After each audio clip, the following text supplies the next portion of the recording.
Bonjour à tous et bienvenue aujourd'hui sur l'Urban Grass. Comme d'habitude, prends le temps de t'installer. Je vais t'inviter à prendre un cahier, un stylo parce que on va parcourir un sujet super intéressant. En tant que chrétien, je pense qu'il est important qu'on puisse connaître ce genre d'histoire, ce genre de choses avant d'entamer l'évangélisation. Comme tu l'auras compris, on va parler évangélisation, colonisation ici sur l'Urban Grass. On parle de sujets vrais, tout simplement. De sujets vrais. On essaye d'être le plus transparent possible et d'aborder des réalités, en fait, des situations réelles que l'on retrouve, en fait, dans le milieu chrétien.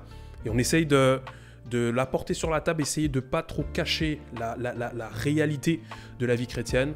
Et si c'est quelque chose avec lequel tu es à l'aise, si tu aimes parler vrai, tu aimes parler sur des choses de manière transparente, tu aimes apprendre également des choses, écoute, j'aimerais te dire que tu es au bon endroit parce qu'ici dans l'Urban Grass, on aborde toutes sortes de sujets. Comme tu as pu le voir certainement ou pas, je vais t'inviter à aller tout simplement regarder notre vidéo sur les tatouages. On a parlé sur les tatouages, ça a été une excellente rubrique. On a vu également que vous avez pas mal apprécié la rubrique également. Donc si vous avez des questions aussi, n'hésitez pas à nous écrire.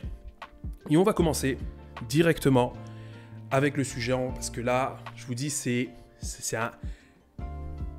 un gros morceau, c'est un très gros morceau, parce que on va se rendre compte que l'évangélisation dans l'histoire n'a pas toujours sonné avec l'évangélisation qu'on connaît aujourd'hui, le côté fun, où on sort dehors, on va parler avec des gens, on va leur présenter Jésus, on va leur raconter de quelle manière on a été certainement touché par Dieu, etc. et tout. Non, l'évangélisation dans l'histoire a eu des côtés très sombres, et moi je pense que ce qui est super important, lorsque tu vas même évangéliser ou même avant même d'évangéliser, il est super important que tu puisses connaître cette réalité. Et aujourd'hui, on va prendre le temps de parcourir les versets bibliques aussi qui ont été utilisés pour pouvoir évangéliser comme les colons le faisaient autrefois. Pour moi, il est important en tant que chrétien de connaître l'histoire. Et quand je te parle de l'histoire, je vais te parler de l'histoire de la Bible. Il faut savoir une chose, le livre que tu tiens entre les mains, c'est un livre qui a servi à bénir des gens, qui a servi à permettre à des gens de trouver un salut en Jésus-Christ, qui a permis justement de pouvoir être restauré. Mais ce même livre a été utilisé autrefois et dans l'histoire pour faire des cruautés, pour faire toutes sortes de mauvaises choses au nom de Dieu. Et lorsque toi, tu te présentes devant les personnes, lorsque toi, tu te présentes pour annoncer la parole de Dieu, souvent, ce qui se passe, et moi le premier, je m'inclus, parce que moi-même, j'ai évangélisé énormément dans les rues, j'ai déjà parlé à plein de personnes sans pour autant prendre en compte et en considération l'aspect historique, en fait, de l'évangélisation ou tout simplement également de la chrétienté. Nous, souvent, en tant que chrétiens, on s'arrête seulement à l'histoire de la Bible, et puis voilà, les apôtres, Moïse, Jésus et tout, et puis on se dit, parfait, c'est bon, on peut évangéliser, et c'est très bien, tu peux le faire. Mais je pense que ce qui est aussi important, ça c'est une démarche pour aller un petit peu plus en profondeur, ce qui est important aussi, c'est de savoir aussi de quelle manière ce livre a été utilisé dans l'histoire. Quand tu as conscience de ça, j'ai remarqué que ton approche est différente. Tu as une façon de t'exprimer, tu as une façon de faire les choses. Peut-être qu'il y a des personnes qui nous regardent aujourd'hui qui reproduisent, en fait, sans le vouloir, en fait, les mêmes erreurs que le passé. Et aujourd'hui, cette vidéo a pour but justement de nous encourager à ne pas retomber dans les mêmes erreurs, à ne pas être non plus associés à certains types de personnes, mais on va voir ça tranquillement en détail dans cette vidéo. Alors, il faut savoir que autrefois, on appelait les personnes qui allaient évangéliser, notamment les colons, lorsqu'ils allaient en fait dans d'autres pays pour mettre les nations en esclavage, et notamment les nations noires ou indigènes, ils allaient avec ce qu'on appelle des missionnaires. Je pense que c'est un mot que tu connais quand tu es dans la sphère chrétienne, je sais que c'est un mot que tu as déjà entendu, les missionnaires. Aujourd'hui, missionnaire aussi porte un nom beaucoup plus honorable, mais autrefois, quand on parlait d'excursion, lorsqu'on allait partir dans d'autres pays, on partait avec forcément les colons, et les colons s'armaient également des missionnaires chrétiens pour aller justement endoctriner les peuples, endoctriner les nations et leur faire tout simplement abandonner leur culture pour leur imposer la doctrine, leur imposer la culture chrétienne, la culture de la Bible et tout ça. Et ils passaient par toutes sortes de moyens et notamment par la torture. Ils passaient par la force, ils venaient imposer leur façon leur mindset, leur foi, leur conviction au peuple étranger. Et lorsqu'ils venaient avec ces forces-là, avec cette imposition-là de conviction, de foi, on appelait ça l'évangélisation. C'est ce qui est assez intéressant, comment un mot peut évoluer dans le temps. Comment il a pu avoir également, surtout dans le passé, une connotation, comme je dis, aujourd'hui évangéliser, c'est avoir un côté fun, c'est parler avec des personnes, raconter son histoire, comment Jésus est venu dans notre vie. Mais autrefois, évangélisation semait la peur, semait le trouble dans les peuples qui, on va dire, accueillaient ces colons, ces colonisateurs-là, parce qu'ils savaient que lorsqu'il y aurait eu des missionnaires qui allaient arriver dans le pays, dans le territoire, il y aurait eu des massacres. Il y a eu énormément de sang qui a coulé. Beaucoup de vies ont été prises, alors que nous savons, et c'est ce que Dieu veut, lorsque nous apportons normalement le message de la parole de Dieu, c'est un message rempli d'amour, rempli de bienveillance envers l'autre. Mais malheureusement, dans l'histoire, comme je vous le dis, ce livre a été utilisé également pour venir corrompre, pour venir dominer et mettre en fait des nations en esclavage. Et surtout pour les mettre dociles.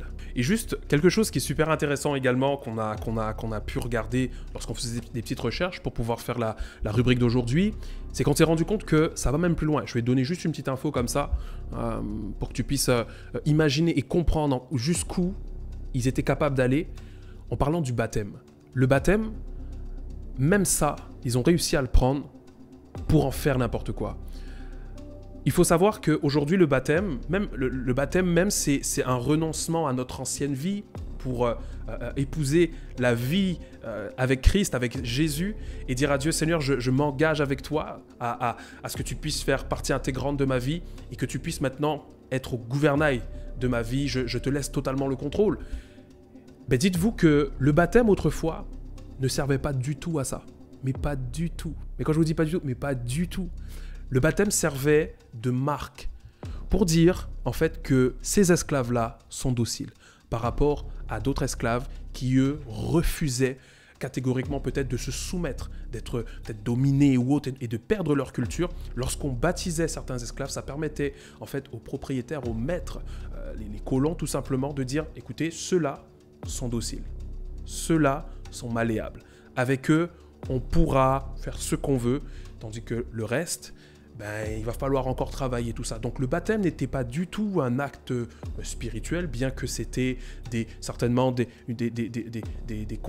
choses que les missionnaires disaient aux esclaves, pour essayer de les tromper en leur disant oui, ils se rapprocheraient plus de Dieu. Mais en vrai, là, le fond en fait du baptême et du sens qu'ils ont voulu apporter, c'était vraiment pour marquer une différence entre ceux qui étaient dociles et ceux qui ne l'étaient pas. Et là, tu vas certainement me dire ouais, mais Naya, quand même, t'y vas fort là aujourd'hui, ça va fort quand même, parce que nous, on veut juste parler de Jésus, toi tu viens, tu nous parles des colons, tu nous parles de ce qu'ils ont fait, mais techniquement, t'es sûr qu'est-ce que ça nous concerne vraiment ces choses-là et tout? Et j'aimerais te dire, oui, ça nous concerne. Tu sais pourquoi? Parce qu'en fait, parfois, et ça arrive souvent, moi le premier, souvent je pense que ce qui s'est passé dans l'histoire, des fois j'ai l'impression que c'était super loin, c'était très très très très très loin de nous, mais lorsqu'on regarde bien, finalement c'est pas si loin que ça. Et malheureusement, dans cette période de vie là, dans cette période dans l'histoire là, il y a eu tellement de lavage de cerveau, il y a eu tellement une propagande qui a été envoyée, on sait pour vous dire à quel point ça a été travaillé et ça a été surtout promu, leur endoctrinement, qu'ils ont réussi à nous communiquer, à nous faire croire en un Jésus blanc, totalement blanc, blanc aux yeux bleus. Et ça a été comme ça pendant de nombreuses années, Et ça n'a été que ces dernières années où on a commencé à se poser les bonnes questions, où on s'est rendu compte que finalement, où Jésus est né, à l'endroit où il est né, c'est pas possible d'être aussi blanc comme il a été représenté. Et ça, c'est ce qui est important de comprendre. Ce qui est important de comprendre lorsque tu étudies l'histoire, lorsque tu apprends, lorsque tu découvres ça. Ce qui est important, c'est surtout de regarder l'histoire du livre que tu tiens entre les mains, comment elle a été utilisée pour ne pas justement reproduire les mêmes erreurs sans le savoir. Parce que si tu ne sais pas ça, si tu ne prends pas le temps de savoir quelle a été l'erreur, les erreurs qui ont été commises dans le passé, toi aujourd'hui, tu risques d'arriver, d'évangéliser, de dire des choses, de faire des choses, et que finalement, sans le vouloir, tu te retrouves en fait à indirectement coloniser la pensée, la réflexion de l'autre. Je vais juste te dessiner le caractère de ces missionnaires. Il faut savoir que quand il partait en excursion, le missionnaire, lui, était convaincu d'une chose, que l'esclave, que la personne qui était devant lui était inférieure à lui. Il était convaincu d'une chose, qu'il était la lumière et que celui qui est en face de lui était dans les ténèbres. Ça ne te dit pas quelque chose, ça, par exemple? Vous êtes la lumière du monde. Alors, j'aimerais t'encourager à aller prendre ton livre, ta Bible, dans Matthieu 5, au verset 14. Et ce verset-là, souvent aussi prêché dans nos églises, effectivement, nous sommes la lumière du monde. Mais nous ne sommes pas la lumière du monde avec la pensée de supériorité. Et il y a une nuance là-dedans. Parce qu'effectivement, nous sommes là pour apporter la lumière à ceux qui sont dans les ténèbres. Mais les ténèbres en question, ce ne sont pas ceux qui sont en face de moi ou qui ne sont pas nécessairement en Christ. Et parce que moi, je suis chrétien, je suis positionné supérieur aux autres. Bien au contraire, lorsque Jésus va parler de la lumière, que vous êtes la lumière, c'est parce que en nous, nous portons Jésus certainement, mais nous portons l'amour de Dieu en nous. Pour justement communiquer cet amour à ceux qui en ont besoin, pour communiquer cet amour à ceux qui sont certainement dans la dépression, certainement dans des pensées sombres, certainement qui sont dans des moments de vie très difficiles. Nous sommes là pour apporter de l'espoir. Mais en aucun cas, notre lumière doit servir en fait à écraser l'autre et à montrer que moi je sais, toi tu connais pas. Je vais t'apprendre les choses, je vais t'apprendre les trucs. Et généralement, lorsqu'on va évangéliser, pendant des années, moi, j'ai été en fait indirectement, j'ai été éduqué comme ça, pensant que en fait, j'étais dans la lumière. Et c'était pas méchant en tant que tel, c'était pas mauvais, mais c'était que on se disait, ouais, vous allez périr en fait, tu vas périr et moi j'ai Jésus dans ma vie, il faut que tu l'acceptes parce que sinon, en fait, tu vas mourir. Et en fait, t'es dans les ténèbres, t'es complètement perdu, tu comprends? Mais en allant avec cette pensée, cette mentalité, sans le vouloir, tu reproduis exactement le même schéma que les colonisateurs. Le même schéma qui consiste à dire, écoute, toi, tu ne sais pas, tu ne connais pas, je vais t'apprendre et tu vas devoir m'écouter et accepter ce que je te dis. D'accord? Et comme je vous le dis, parfois, pour certaines personnes, des fois, ça va avec force, mais on y reviendra. Alors, oui, concrètement, nous portons la lumière, nous sommes la lumière du monde, mais comme je vous le dis, ce n'est pas pour nous mettre en position de supériorité. Et là, ce raisonnement, lorsqu'on est comme ça, lorsqu'on pense qu'on est la lumière et qu'il n'y a que du bon chez nous et que chez l'autre, en fait, il est dans les ténèbres et complètement perdu, ça nous met automatiquement, ça nous met sur un piédestal. Et quand on est comme ça, d'entrée, la discussion, elle est perdue. D'entrée, c'est perdu. D'entrée, en fait, tu auras des répliques, tu auras des réponses en fonction de ce que la personne va te dire, sans le vouloir. Comme je dis, des fois, c'est de manière très indirecte, comme étant la personne... Tout ce que la personne risque de te dire, tu vas croire qu'elle est complètement dans l'erreur et toi, tu vas penser que c'est ce que tu dis, sous prétexte que tu as la Bible et que tu as accepté Jésus, que c'est ce que tu dis qui est vrai, que c'est ce que tu dis qui est bon et que tout ce que l'autre va dire ne va pas compter. Ça servira à rien. Et là, par exemple, je vais te montrer l'exemple d'un homme qui, quand il a commencé à évangéliser, il est tombé dans la condamnation. Il a perdu certainement le sens même de l'évangélisation. Et il est tombé dans la condamnation. Et je te laisse avec l'extrait. Repentez-vous de la débauche, repentez-vous de la pédophilie, repentez-vous de l'homosexualité, repentez-vous. Le salaire du péché, c'est la mort. Le don gratuit de Dieu, c'est la vie éternelle en Jésus-Christ. T'as quoi contre les homos? La religion qui interdit l'homosexualité. Affaire à vous, monsieur. Non, si. Au diable. T'as affaire au diable. Tu veux voir le diable? Tu veux vraiment voir le diable, mon ami? Tu veux savoir ce que c'est qu'un diable? Tu veux savoir ce que c'est qu'un diable? Qu'est-ce que t'as contre les homosexuels? Un homme n'a pas le droit d'aimer une autre femme, une femme n'a pas le droit d'aimer une autre femme. Je n'ai pas affaire à toi. Je n'ai pas affaire à toi, monsieur. Je n'ai pas affaire à toi, monsieur. Et voilà, ça a été un message en fait qu'il a apporté avec beaucoup de condamnation puisqu'il voulait prêcher pour les homosexuels.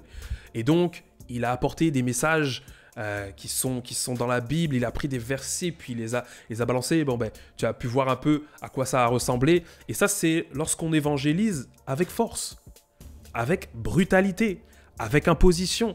Ce que ça génère, forcément, ça génère de la violence. C'est logique, c'est une formule qui emmène toujours de la violence. Je pense que, et c'est ce sur quoi Jésus va accentuer même son message, faisons les choses avec amour et avec sagesse.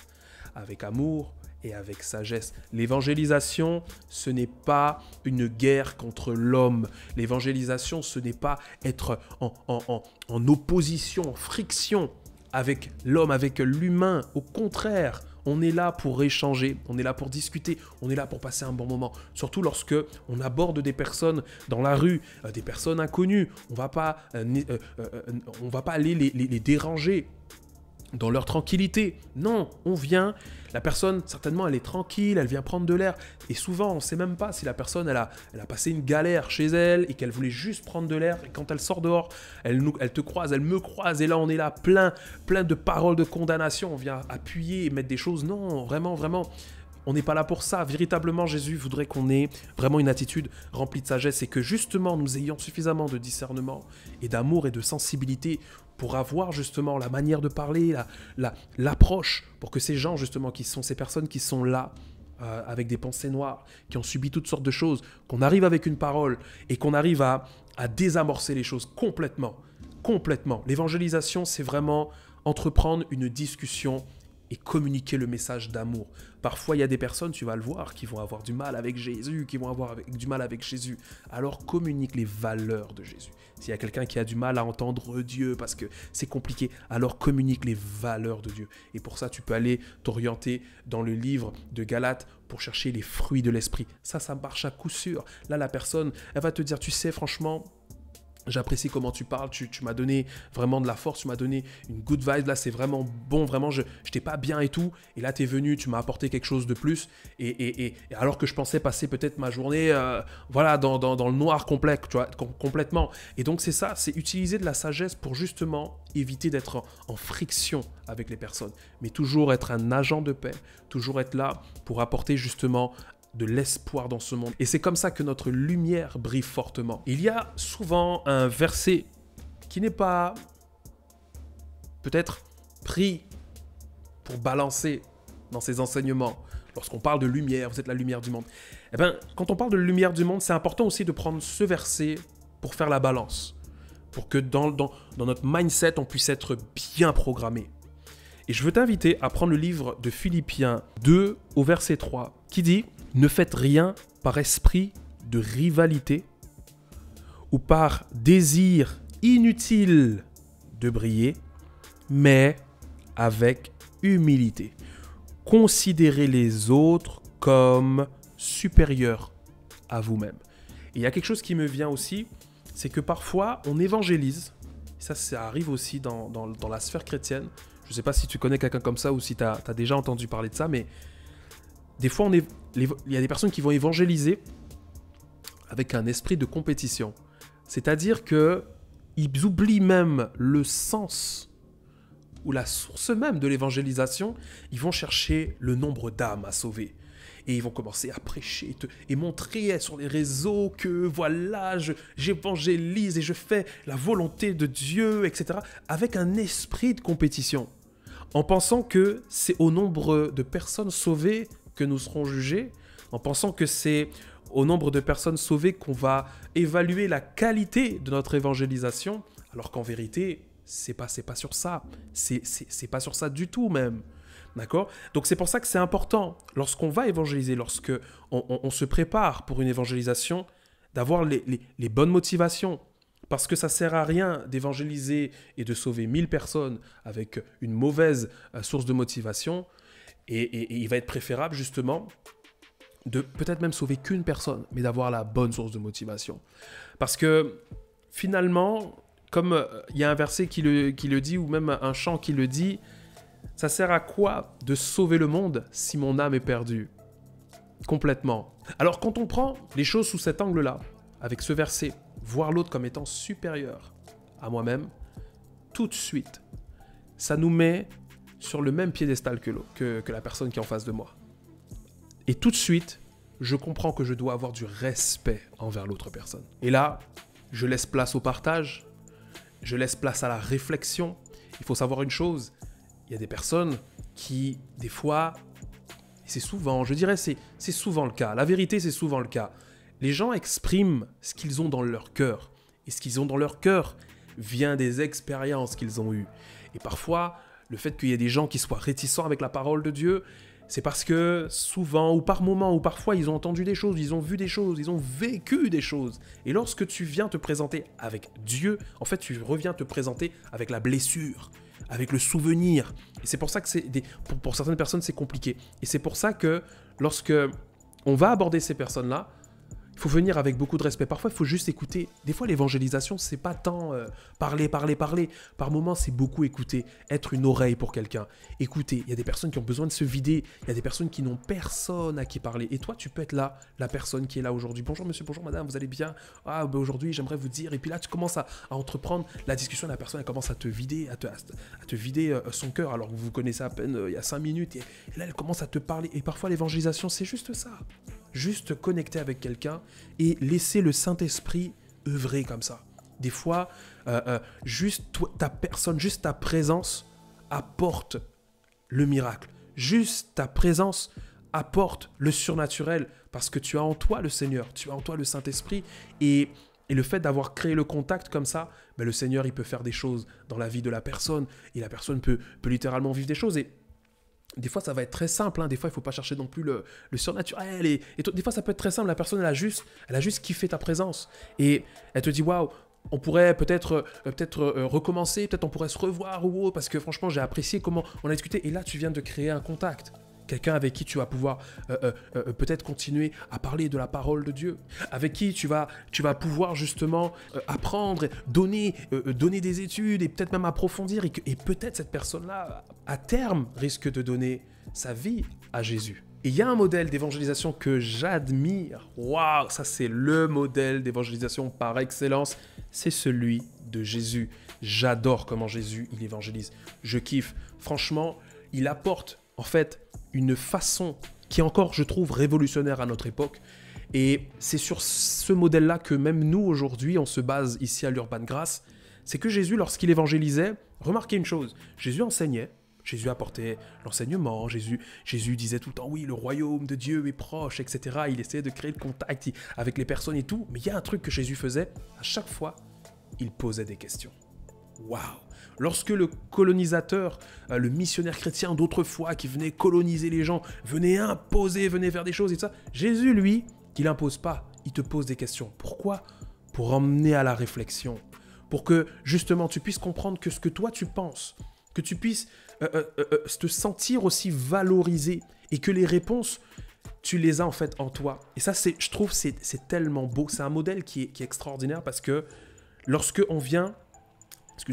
Jésus vient et pose des questions, il vient en même temps remettre certaines pratiques en question. Il vient remettre certains sujets comme ça, certains trucs comme ça en question, et il vient apporter ensuite un éclaircissement. Et ça, c'est un modèle qui aujourd'hui ne devraient pas être rejetés, mais au contraire doivent être véritablement considérés. Alors parfois même, lorsque tu vas évangéliser, des fois c'est juste en posant des questions, en essayant d'emmener la personne à réfléchir, à aller parfois plus loin. Il y a des gens qui ne se posent pas des fois de questions. Ça peut être intéressant de poser des questions, et des questions pertinentes, pour que la personne arrive à aller un petit peu plus loin et rentrer aussi dans les profondeurs. Parfois aussi, dans ce modèle en fait de Jésus, il y a la place, comme je le dis, au dialogue, à l'échange. Et ce qui est magnifique aussi dans l'évangélisation, c'est que parfois tu tombes sur des personnes, comme je te dis, parfois voilà, qui veulent se vider, mais il y en a d'autres qui ont vécu des choses, des expériences fortes, et qui sont sortis de là avec un tas de leçons de vie. Et parfois, quand tu vas t'approcher de ces gens-là, tu as l'impression de donner, en tout cas tu vas avec l'intention de donner au nom de Jésus, tu vas recevoir la parole de Dieu, alléluia, de l'amour et de l'espoir, et en fait finalement, c'est toi qui reçois. Parce que ça nous est déjà arrivé d'être là, et finalement la personne elle commence à raconter son histoire. Et tu te dis, non, et comment. Et là tu commences à toi-même lui poser les questions, comment t'as fait pour sortir de là, comment t'as vécu tel truc, etc. et tout. Là la personne elle te sort toutes sortes de valeurs de vie, des valeurs fondamentales qui sont bonnes à prendre, et même pour ton propre développement. Alors là, si toi t'es jeune et tu me regardes et que tu tombes peut-être sur quelqu'un qui a un certain âge et qui va te raconter les erreurs qu'elle a commises et comment elle en est sortie, qu'est-ce qu'elle a appris, etc. et tout, je peux te dire que si tu arrives à repérer ces conseils-là et tu arrives à les appliquer, tu ressors de là béni. Alors qu'à la base, tu voulais apporter. Donc dans l'évangélisation, en fait, ça ne va pas que dans un seul sens, ça va aussi des deux côtés. Et maintenant qu'on a compris comment évangéliser, c'est-à-dire maintenant qu'on sait voilà, qu'on ne doit pas venir imposer pour ne pas être non plus associé à ces missionnaires d'autrefois, mais qu'on veut être là comme des agents de paix, apporter l'amour, l'espoir et tout ça. Maintenant la question c'est, Naya, est-ce qu'il y a qu'une seule façon d'évangéliser? Et la réponse est non. Évidemment les amis, non, il y a plein de façons d'évangéliser. Aujourd'hui, surtout dans notre ère, il faut comprendre que les réseaux sociaux, c'est juste une plateforme. Ce sont des plateformes extraordinaires pour pouvoir annoncer la parole de Dieu. Et ce qui est intéressant, c'est que sur les réseaux sociaux, en fait, tu peux développer des concepts. Tu peux, en fait, créer des podcasts, tu peux créer voilà, toutes sortes de choses qui peuvent être intéressantes et qui vont contribuer à l'évangélisation. Parce que souvent, on arrive parfois, enfin, on limite souvent en fait l'évangélisation à Jésus sauve, Jésus sauve, Jésus sauve. Mais en fait, l'évangélisation, c'est large. Et aujourd'hui, on a l'opportunité d'innover avec des concepts, avec des choses super intéressantes qui sont au goût du jour, comme l'Eden Comedy Club. Je ne sais pas si tu as déjà entendu parler de ça, mais c'est un super concept en fait qui consiste en fait à rigoler, à avoir de l'humour en fait dans la vie chrétienne. C'est quoi les arguments que vos parents ils vous avancent pour vous forcer à venir à l'église? Pause. Tu sais que les comédie clubs chrétiens existaient? Là, vous s'en fait, là, vous voulez. On va aller au KFC après. Eden Comedy, c'est 1 heure de stand-up avec des humoristes talentueux, une petite partie musicale et tout ça en sirotant nos meilleurs cocktails. Un seul lieu, la part de la Villette à Paris dans le 19e, dans un décor bien cosy, bien convivial. Une seule chose, inscris-toi grâce au lien en bio sur l'Insta du Eden Comedy. Bye!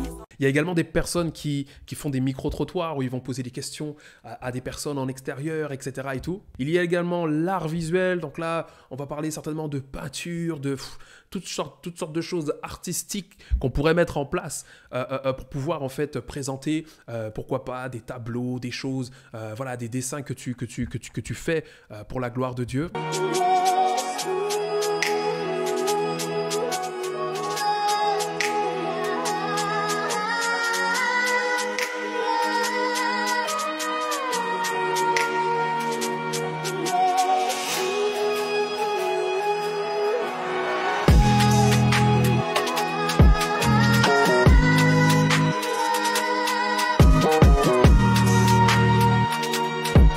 On a également le hip-hop, les danseurs chrétiens chauds. Il y a également ça. De cette manière aussi, on peut aussi évangéliser par la danse. Ça se fait très bien.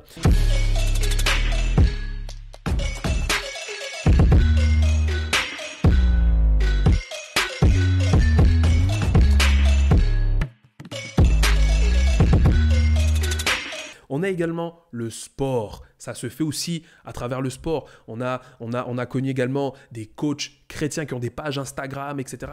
et qui sont en fait dans la sphère sportive, mais qui proposent aussi du contenu chrétien et qui agencent les deux. C'est parfait, c'est innovant.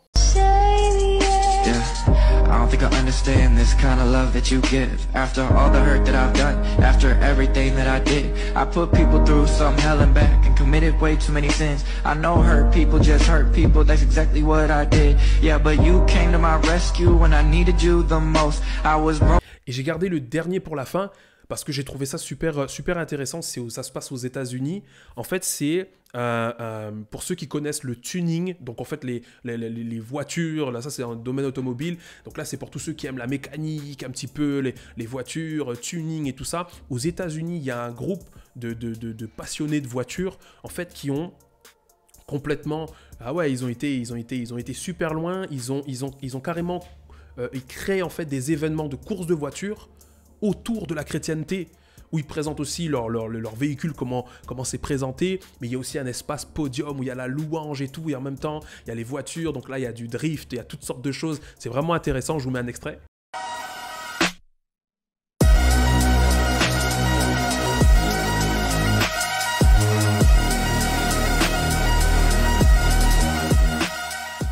Et donc, avec toutes ces choses-là, pour toutes ces raisons, tu comprends bien, je pense que les réseaux sociaux sont vraiment les plateformes vraiment indispensables pour annoncer la parole de Dieu. Et justement, j'aimerais te parler de quelque chose de super intéressant pour toi. J'aimerais te parler de notre formation audiovisuelle. Si toi aussi, t'aimerais te lancer sur les médias, t'aimerais aussi annoncer la parole de Dieu, mais tu as peur peut-être, tu es un petit peu timide, tu ne sais pas comment t'y prendre au niveau du matériel, au niveau de la caméra, au niveau de tout ce qu'il faudrait avoir pour commencer. Et tu te poses des questions, comment je pourrais en fait entamer le ministère sur les médias. Dis-toi que tu as une formation spécialement conçue pour toi. Alors dans notre formation, on s'adresse aux personnes qui sont tout simplement des chrétiens qui aimeraient se lancer sur les médias, mais on parle également aux églises qui aimeraient se développer sur les médias. Et là-dessus, je te partage mes erreurs où on a investi de l'argent, où on a perdu de l'argent, comment on a perdu du temps. Je te raconte toute mon expérience jusqu'à l'heure d'aujourd'hui pour te permettre à toi justement de démarrer ton ministère dans les meilleures conditions. Alors si toi tu es leader même dans ton église et tu aimerais monter une équipe de production et tu voudrais avoir les étapes clés pour pouvoir le faire correctement, cette formation est également pour toi. Alors si ça t'intéresse de participer directement à cette formation, la formation est directement en description. Et en parlant encore de innovation, on a encore une façon tellement innovante aujourd'hui d'évangéliser, c'est l'équipe des 10 000. Et en fait, cette forme d'évangélisation s'adresse aux personnes qui, en fait, aimeraient de tout cœur, aimeraient vraiment sortir dans les rues, prêcher, ou même s'investir sur les médias pour annoncer la parole de Dieu, mais qui malheureusement aujourd'hui manquent de temps, ont des contraintes à cause parfois du travail, parfois de la famille, et ne peuvent pas en fait accomplir ce rôle, en fait, ce service d'évangélisation, mais qui ont un cœur d'évangélistes et qui veulent que le plus grand nombre soit en fait au bénéfice de la parole de Dieu. Et la question c'est, est-ce que nous on pourrait évangéliser malgré nos contraintes, malgré nos difficultés? La réponse les amis, c'est oui. Alors oui les amis, nous avons développé une façon innovante de pouvoir évangéliser en faisant partie tout simplement de l'équipe des 10 000. Tu deviens un évangéliste 2.0, c'est la vision que Dieu nous a donnée. Alors c'est pour toi si tu te dis voilà, moi, j'ai peut-être pas le temps, ni les moyens peut-être de m'investir peut-être sur les médias pour pouvoir annoncer la parole. Mais par contre, j'aimerais contribuer à la diffusion de la parole de Dieu sur les médias. Et de cette façon, ce ne sera plus seulement de porte en porte que nous irons annoncer que Jésus les aime, mais ça sera de téléphone en téléphone. Et comment tout simplement on peut évangéliser de téléphone en téléphone? C'est en faisant partie de l'équipe des 10 000, qui consiste en fait à participer, à contribuer à hauteur de 10 € mensuels pour que la parole de Dieu soit diffusée à au moins 10 000 personnes. Ici sur Eshama, par la grâce de Dieu, Dieu nous a bénis. Nous avons les équipements, nous avons la structure pour pouvoir être en mesure de diffuser la parole de Dieu à au moins 10 000 personnes. Et pour toutes les personnes qui intègrent l'équipe des 10 000, vous recevrez directement dans vos mails en fait un rapport expliquant comment ont été utilisés les dons et leur efficacité. Alors c'est un concept qu'on a commencé déjà il y a 1 mois et l'objectif les amis a été atteint, il a été même dépassé. On voulait en fait atteindre au moins 10 000 personnes pour qu'ils aient la parole de Dieu, qu'ils puissent avoir des enseignements rafraîchissants, encourageants. Et nous sommes arrivés les amis à pratiquement 12 000 personnes. En plus de ça, tous ceux qui nous accompagnent, qui s'engagent avec nous à faire partie de l'équipe des 10 000, ils reçoivent directement chez eux un cadeau surprise. Et ce cadeau est tout simplement le symbole de notre partenariat, mais également que vous faites partie de la famille, de l'équipe d'El Shama. Vous allez également avoir la possibilité de participer à la création de contenu, à la production, justement sur la rubrique Urban Grace, sur les sujets à venir, les sujets à traiter en vidéo. Et je tiens à remercier l'équipe des 10 000, tous les évangélistes 2.0 qui nous soutiennent et qui nous accompagnent déjà depuis 1 mois. Merci infiniment. Tout ceci est possible grâce à Dieu, mais aussi grâce à vous les amis. On a fait une vidéo pour vous remercier à tous les évangélistes 2.0 qui font partie de l'équipe des 10 000, mais cette vidéo aussi sera là pour présenter en fait le concept. Alors les amis, nous on se dit à la semaine prochaine pour une prochaine vidéo dans l'Urban Grace et on vous laisse regarder le visionnage. Ciao, ciao. Est-ce que tu avais déjà entendu ce dicton qui dit « Seul, on va plus vite, mais ensemble, on va plus loin ». Avant, c'était clair, hein, même très clair. Mais là, c'est devenu transparent. Là, j'ai trouvé des gens qui ont une foi comme rarement je l'ai vu. Et tu sais, ils m'ont dit quoi? Vas-y, raconte. Ils m'ont dit, franchement, on aime ce que vous faites sur El Shama. Là-bas, il se passe réellement quelque chose. Semaine après semaine, vous apportez du contenu rafraîchissant. Vous revoyez également des versets bibliques qui sont parfois mal compris. Et en plus de ça, vous apportez toujours avec un angle d'encouragement. J'ai une équipe dans une église demande des compétences spécifiques. Et il est temps que ce contenu aille plus loin. Et là, ils me disent, je veux que ce contenu atteigne au moins 10 000 personnes. Et là, j'ai dit, wow, 10 000 personnes. Ils m'ont dit, 10 000 personnes.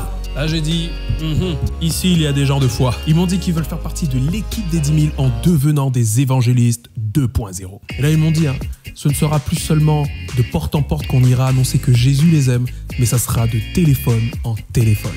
Et honnêtement, je me suis dit, oui, on va atteindre cet objectif en quelques semaines, voire quelques mois. Tu parles, en 2 semaines, on a atteint 10 500 personnes. Et la 3e semaine, 11 700 personnes. J'ai dit, wow. Là, je dis réellement, le Seigneur est en train de s'occuper de son ministère et il entend la foi de son peuple. Et tous ses partenaires qui nous soutiennent mensuellement participent à quelque chose de plus grand. Ils reçoivent des rapports expliquant combien de personnes ont reçu la parole de Dieu. Et pour montrer qu'ils font réellement partie de l'équipe, de la famille d'El Shama, ils reçoivent directement un cadeau surprise à la maison. Et tu sais, c'est bien plus qu'un soutien. C'est Jésus qui est annoncé pour transformer des vies. Mais ça donne envie de participer, ça. Comment ça se passe? Comment on fait pour devenir partenaire? Écoute, il suffit tout simplement de cliquer dans le lien dans la description, rejoindre l'équipe des 10 000 et devenir à ton tour un évangéliste 2.0.